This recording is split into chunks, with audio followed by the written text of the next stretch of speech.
Hey guys, give it a second to connect to our streaming platforms. There we go.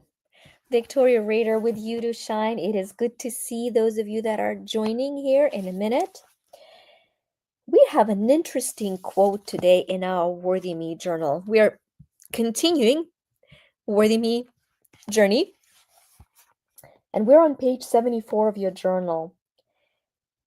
The quote is very healing. The activation will be very powerful, but it can be very easily misunderstood.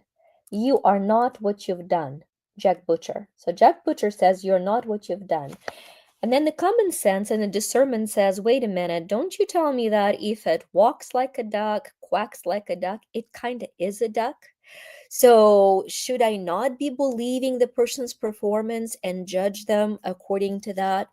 So I want to really bring a lot of clarity into this statement because you are not what you've done, but you kind of were at the moment of doing it. So what do I mean by that? All of our action is driven by a subconscious mechanism as to where thoughts that are constantly cycling in our brain become the emotional charges. Thoughts are electric, emotions are magnetic, and the circulating thoughts become the paradigms of behavior that is coded into our emotion. It is our emotion that drives us into action, right? The thoughts and emotions, electromagnetic movement, and those actions do bring the results. But if you understand that everything that has been done now, this very moment, is the moment in the past, that everything that was leading up to this moment is the past. And so, right here, right now, you get to choose to live from your worth and to redefine your actions and your results and to change the way you're perceived. So, that's number one. Number two, if you constantly are defining yourself by what you did in the past, you're not moving forward. You're stuck in the past. You're the frequency of the past. So as you forgive, learn, and move forward, you redefine your future because your future is not your past unless you still believe you're a person who did those things in the past. It's very important to detach yourself and to redefine yourself.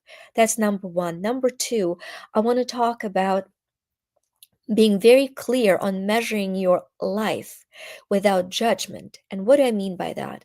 If you were to separate your life right now into the areas of personal life, relationship, financial, your career or business, and fun or adventure, these five areas of your life, you would go into each area of your life and say, hey, as a person, my health, my mental state, my emotions are at 10 out of 10.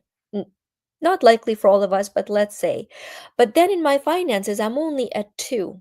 And so usually what happens, if any one of our areas is very low, we identify ourselves with that low performance.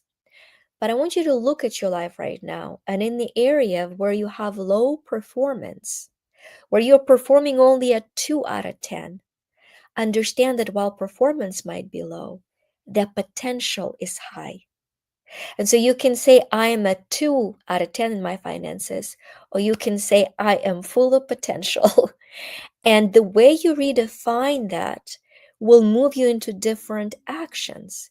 Because when you understand that area is full of potential, you will be optimizing the potential.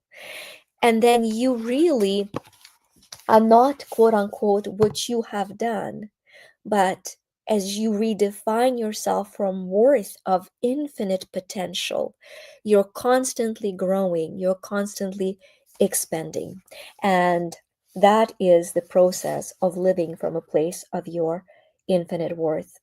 In your journal, actually, what's coming to me today is that if you go to mygiftoffer.com and you download your Quantum Leap ebook, really what that ebook does, it takes you out of poor performance into full potential. So find a quantum belief to leap in that ebook. And then I'm going to go ahead and go to our app to ask for the direction of that quantum leap. and we are going to seek that direction. It's kind of funny. You know what it tells me? It says, congrats. Look at this. I've done 11 in a row alignments, so it takes me to quantum leap as well, which is kind of cute. I'm going to go to my grief because very often an aspect of grief keeps us stuck at what we were versus at what we are becoming or what we're choosing to be. So let's see how the app tunes in to the part of grief. Feeling the need to care for someone. Validate, I need to care for someone. Visualize with your eyes closed. Imagine yourself inside a beautiful ball of light where nothing and no one can reach you. Think of one of your most joyful moments. Allow the joy from the moment to fill the ball of light around you. Then think of who at this moment needs your help. As a person's name or face comes to mind, ask yourself how you can serve them and then follow through. Affirm with your hand on your heart, I am now needed. I know who to serve. I am hopeful. I am me. And there you go, a beautiful visualization for a life full of potential through service.